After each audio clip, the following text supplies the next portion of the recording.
सभी श्रोताओं का आल्हा उदल की कहानी में हार्दिक स्वागत अभिनंदन। लाखन के ब्याह का दूसरा एपिसोड आप सभी के सामने प्रस्तुत है। बढ़ते हैं कहानी की तरफ। तभी मलखान की पत्नी गजमोतिन आ गई।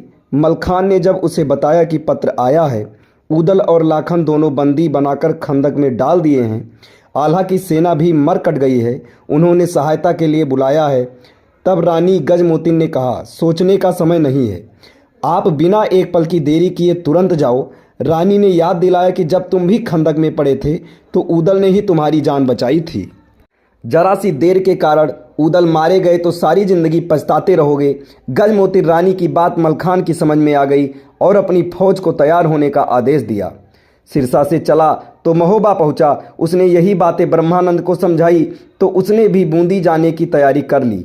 दोनों माता मल्हना की आशीर्वाद लेने पहुंचे। माता ने दोनों को विजय का आशीर्वाद देकर विदा किया। उधर आल्हा ने ढेवा से विचार विमर्श किया कि सेना का 3/4 भाग तो समाप्त हो गया है, 1/4 को भी कटवा दें और यहीं हम भी खप जाएं। दूसरा विकल्प है कि लौट जाएं तथा फिर नई कुमुक लाकर आक्रमण करें। मलखान और ब्रह्मानंद तो आए नहीं।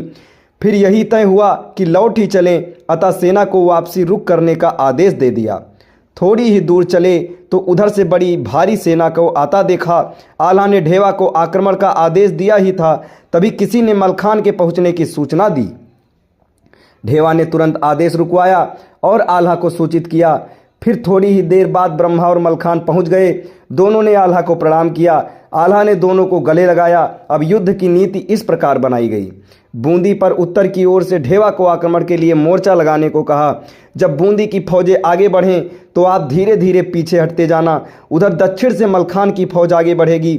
इसी युद्ध नीति से काम किया। बूंदी के जवाहर सिंह और मोती सिंह दोनों भाई उत्तर की ओर युद्ध को निकले। युद्ध शुरू हो गया था।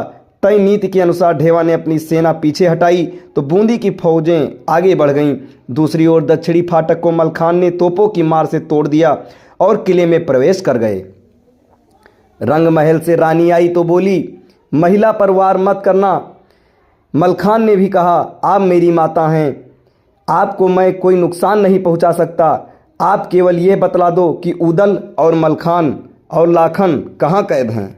उदल और लाखन कहाँ कैद हैं, बस ये बता दो, मैं आपको कुछ नहीं कहूँगा। रानी ने बता दिया कि महल के नीचे ही एक खंदक है, उसी में दोनों पड़े हैं, उन्हें जल्दी निकाल लो। मलखान ने वहाँ पहुँचकर सभी पहरेदारों को मार गिराया। उदल से बोले, भैया निकल आओ, मैं और ब्रह्मानंद महोबा से आ गए हैं। उदल ने देखा शरीर बंधा है और घायल है, बाहर कैसे आएं। मलखान ने अपने विवाह की याद दिलाई।